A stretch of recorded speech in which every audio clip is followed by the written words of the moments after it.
Economy की class है वो, और करंट है, और ये है अपनी वर्ल्ड ज्योग्राफी। सर इतना लेट कैसे है? बेटा जीव जानता है मेरा, ये जो कंटेंट देखोगे ना तुम्हें पता चलेगा आसान नहीं होता है।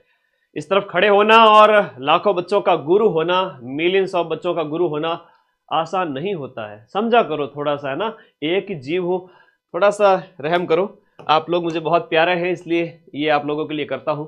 संपूर्ण विश्व ज्योग्राफी, पिछली बार 5-6 क्वेश्चन आए थे। मुझे बहुत खुशी होती है कि पूरे साल आप मेरे साथ बैच में पढ़ते हो। लगभग सभी बच्चे पटवार वीडियो कॉम्बो आपने पढ़ा, और अभी तक किसी ने नहीं पढ़ा है तो आप कोर्स वाली कैटेगरी में जाकर के आगामी रीट है, सेकंड ग्रेड है, लैब असिस्टेंट है, जो भी आपको बैच ज्वाइन करना है फटाफट ज्वाइन कर लीजिए। 20 तारीख तक दीपावली ऑफर है। उसके बाद भले ही वीडियो एग्जाम के बाद पढ़ाई स्टार्ट कर देना, लेकिन एक बार बैच ज्वाइन कर लो, ठीक है। तो ये आपके साल पूरे साल पढ़ो। लास्ट टाइम मैं रिवीजन कराऊंगा मैं ही सबसे ज्यादा, तो मेरे से पढ़ोगे पूरे साल ऐप में, और लास्ट में रिवीजन मेरे से करोगे, सिलेक्शन तो हो गई आपका। यहां हम बात करें सिलेबस की, पॉइंट टू पॉइंट चलूंगा, मजा आएगा आप लोगों को। सिलेबस की हम बात करें तो विश्व भूगोल की बात करें, एक टॉपिक है ये 30 अंक का है, तो 10-10 नंबर मान के चले। 10 वर्ल्ड ज्योग्राफी के, 10 इंडिया ज्योग्राफी के, और 10 राजस्थान ज्योग्राफी के। इंडिया ज्योग्राफी में कोई ज्यादा विशेष है नहीं, मैं इंडिया ज्योग्राफी की मैं बात करूं मैं एमसीक्यूज करा दूंगा, ठीक है, उसकी चिंता मत करो। और राजस्थान ज्योग्राफी अलग से पढ़ने की जरूरत नहीं है। 2025 के पेपर मैंने एक एक प्रश्न बहुत डिटेल में करवाया है, वो रट लेना। तो इसमें विश्व के व्यापक भौगोलिक क्षेत्र, महत्वपूर्ण स्थान, नदियां, पहाड़, और लास्ट में जो महाद्वीप कहा है, तो आप लोगों को पूरा महाद्वीप घोट लेना है।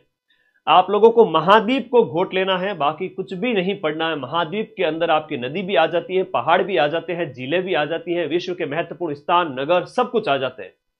तो आज ये कॉन्टिनेंट की क्लास लेके आया हूं, महाद्वीप की क्लास है जिसमें से सब कुछ क्लियर होगा। लास्ट ईयर जो क्वेश्चन आए थे ग्राम विकास अधिकारी के अंदर ज्योग्राफी से, उसकी बात कर ले। आ जाओ। क्षोभ मंडल में सामान्य ताप पतन दर होती है वो 1000 मीटर। अगर आप ऊंचाई पे जाओगे तो आपके 6.5 डिग्री सेंटीग्रेड टेम्परेचर गिर जाएगा। आप माउंट आबू जाओ, अभी टेम्परेचर इतना ठंडा लगेगा यार, सर्दी लग रही भयंकर वाली, क्योंकि वहां आप 1700 प्लस मीटर ऊपर चले जाते हो, ठीक है। ओके, उमाकांत कह रहा है अजमेर आए हैं आज आपसे मिलना है। तो बेटा अभी तो मैं 12:30 क्लास में हूं, 2 बजे तुम मुझे मैसेज करना, आई विल अवेलेबल देयर। तो 6.5 डिग्री सेंटीग्रेड तापमान गिर जाता है। 165 मीटर पर ये 1 डिग्री सेंटीग्रेड तापमान कम होता है, ठीक है। 165 मीटर आप ऊंचे जाओगे तो टेम्परेचर कितना गिरेगा, एक यहां पर 1 डिग्री सेंटीग्रेड, ठीक है, माइनस हो जाएगा।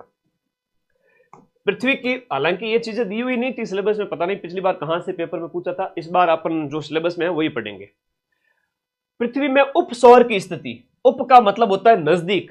अब पहले के टाइम में क्या होता था, उपनिषद लिखे जाते थे, ठीक है, उपनिषद लिखे जाते थे। उपनिषद मतलब गुरु के पास श्रद्धा पूर्वक बैठकर जो ज्ञान प्राप्त किया जाए वो उपनिषदों में संकलित किया गया था, वैदिक साहित्य के अंदर हिस्ट्री में हम पढ़ते हैं।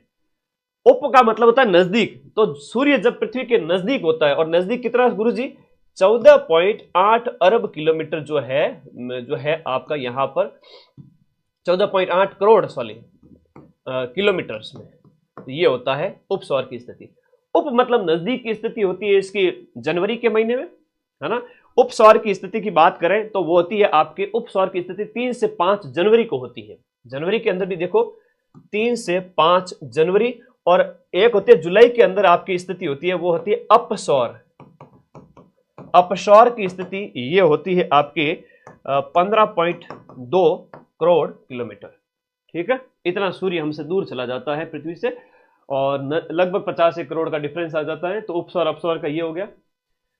फिर एक बहुत सिंपल क्वेश्चन पूछे, अगर तुम लोग डर रहे हो तो डरना है नहीं। महाद्वीपों की मैं विशेषता बताऊंगा, ऐसे ही प्रश्न आएंगे, या तो महाद्वीप की सर्वोच्च चोटी पूछ लेंगे, या उसकी माउंटेन के बारे में पूछ लेंगे, या उसकी कोई विशेष बात। कौन से आएंगे मैं अभी बता दूंगा। 5-7 क्वेश्चन आएंगे 10 नंबर के।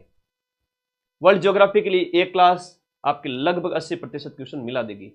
अगर पूरे साल मेरे साथ पढ़ा है आपने तो बहुत डिटेल में यहां बढ़िया रिवीजन मैं करवाऊंगा।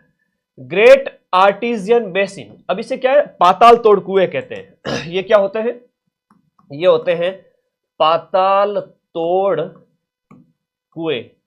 पाताल तोड़ कुएं कौन से महाद्वीप की विशेषता है? अगर आपने इंडिया जी के रामबाण किताब हर बच्चे की टेबल पर होनी चाहिए। मुझे इतने बच्चे खुश हो रहे हैं इस किताब को ले जाने के बाद में, मजा आ गया कि सर इतना बढ़िया कंटेंट इसमें हमने तैयार करके दिया। इंडिया की history, polity, geography, economy, science tech, सब कुछ। तो ये क्लास किताब हर बच्चे के पास होनी चाहिए। विश्व भूगोल भी इसमें है, साइंस टैग भी है, कंप्यूटर भी है, पर्यावरण पारिस्थितिकी भी है। ये बहुत बढ़िया किताब है, तो इसमें आपको सब कुछ मिलेगा। ये क्या, ऑस्ट्रेलिया महाद्वीप की विशेषता है जहां पर पाताल तोड़ कुएं पाए जाते हैं। एक अच्छा प्रश्न आएगा ऑस्ट्रेलिया से, ग्रेट डिवाइडिंग रेंज कहां पर है, या हम बात करें जो प्रवाल भित्ति के संबंध में, विश्व की सबसे बड़ी प्रवाल भित्ति कहां पर है। प्रवाल भित्ति का प्रश्न फन्नाफुट्टी ये भी आया था पिछली बार ग्राम विकास अधिकारी के अंदर। आइए बात करते हैं। एक पूछा है कि अंतर सागरीय कैनियन ये कहां पर है। ये प्रश्न है वो डिलीट हुआ था। सर डिलीट क्यों हुआ था? ये प्रश्न इसलिए डिलीट हुआ था कि अंतर सागरीय कैनियन यानी कंदराएं जो होती है समंदर के नीचे जब आप जाते हो तो यहां पर महासागरीय मग्न तट है, फिर महासागरीय ढाल है, फिर महासागरीय मैदान है। ये तट है, ये ढाल है, ये होता है तट, फिर आती है ढाल स्लोप, और फिर होता है महासागर का मैदान। तो मैदान के अंदर आप जब देखोगे तो कई सारी चीजें पाई जाएगी। मैदान के अंदर आप देखोगे गर्त पाए जाते, बड़े ग्रेट मैरियाना जो है विश्व का सबसे गहरा गर्त है, लगभग 11 किलोमीटर। विश्व का सबसे गहरा गर्त वो आप ग्रेट मैरियाना ट्रेंच कहां पर है बताओ, इस बार क्वेश्चन आ जाएगा। मैरियाना ट्रेंच कहां पर है? तो वो ऑस्ट्रेलिया के उधर आप उत्तर पूर्व की तरफ, तो वो मैदान के अंदर पाई जाती है ऐसी संरचनाएं। तो इन तीनों के अंदर ये संरचनाएं पाई जाती है, इस वजह से ये प्रश्न डिलीट हुआ था। इसमें भी है, इसमें भी, इसमें भी है। तो मग्न तट, ढाल और मैदान, यहां पर कैनियन यानी कंदराएं, कंदराएं मतलब जमीन फटी हुई रहती है, फटी हुई रहती है, नदियां जब आती है ना तो उस तरीके से। ओके, उसके बाद देखो एक है फनाफुटी है, थोड़ा कठिन प्रश्न था, बड़े बच्चे सोच रहे थे कि सर कैसा प्रश्न आ गया। फनाफुटी, फ्यूजियामा, फ्यूजियामा पर्वत कहां पर है?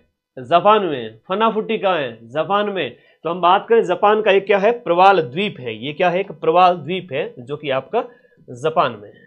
तो ये लास्ट ईयर के क्वेश्चन थे जो मैंने आप लोगों को बता दिए। देखो पढ़ो तो ऐसे पढ़ो, बच्चे को सिलेबस साथ में रखो, पीवाईक्यू करवाओ, उसके बाद में चल मेरी डोल की डमाक दम, किसका झिंटिया किसका तम। देखो हंसते खेलते पढ़ा करो, यूं रो रो के मत पढ़ा करो, इतने से छोटा सा दिमाग है तुम्हारा, है ना। बट छोटी एज के अंदर जेन जी जनरेशन है आज की, मैं बात करूं तो 20 से 25 साल वाले बच्चे मुझे बहुत प्यारे हैं। टेंशन मत लिया करो तुम लोग। ये इस वीडियो के नीचे जो ब्लैक कलर में लिंक दिया हुआ है ये ज्वाइन कर लो, फटाफट जाओ टेलीग्राम ग्रुप में, अब मैं पीडीएफ डाल दूंगा। ठीक है, अभी स्टार्ट करते हैं।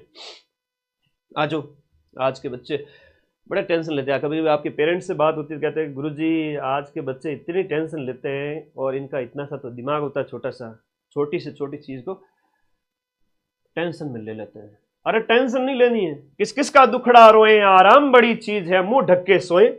महाद्वीप की हम बात करेंगे। सबसे पहले आगे चलते हैं, सबसे पहले आगे चलते हैं। विश्व के टोटल 7 महाद्वीप हैं। इधर से स्टार्ट करें, North America, South America, Europe, Africa, Asia, Asia 5 number, 6 number Australia. 1 2 3 4 5 6, 7वें नंबर का डाकी ये रहा। अब यहां पर तो कोई रहता है नहीं, तो ये जनशून्य आबादी है, मतलब यहां पर आबादी शून्य क्षेत्र है ये अंटार्कटिका। पर अंटार्कटिका में भारत के जो है रिसर्च सेंटर बहुत सारे हैं। साइंस टैग की क्लास ठीक है, राहुल सर की लगा दूंगा, ठीक है, मैं सब लगा दूंगा, मुझे पता है कौन कौन सी लगानी है। इस वीडियो के नीचे आप लोग कमेंट भी कर दोगे, मैं याद रखूंगा। मेरे प्यारे साथियों, ये 7 महाद्वीप याद रखना। आर्कटिक है तो वो सागर के अंदर आ जाता है, वो महासागर के अंदर, सागरों के अंदर आ जाता है वो आर्कटिक। ठीक है, ये साउथ पोल है, ये उत्तरी ध्रुव है, ये दक्षिणी ध्रुव है। वैसे चुंबकीय ध्रुव अलग होता है, आपसे कई बार परीक्षा में पूछा जाए कि चुंबकीय ध्रुव वो अंटार्कटिका में हम देखेंगे, ये दक्षिणी ध्रुव है। चुंबकीय ध्रुव है वो थोड़ा टेढ़ा है ना। चुंबकीय उत्तरी ध्रुव यहां पर है कनाडा के पास में, ये चुंबकीय उत्तरी ध्रुव है। और एक्चुअल में भौगोलिक ध्रुव की अगर हम बात करें तो ये भौगोलिक ध्रुव तो डायरेक्ट सीधा है, लेकिन चुंबकीय ध्रुव थोड़ा सा टेढ़ा होता है। ये महाद्वीप है 7, हिंदी में मैंने लिख दिए। महासागरों के अंदर प्रशांत महासागर है, अटलांटिक महासागर है, हिंद महासागर है, आर्कटिक महासागर है। 4 महासागर है, 7 महाद्वीप है। आगे बात समझ में, घने चौकी बात है गुरु जी, घने चौकी बात है।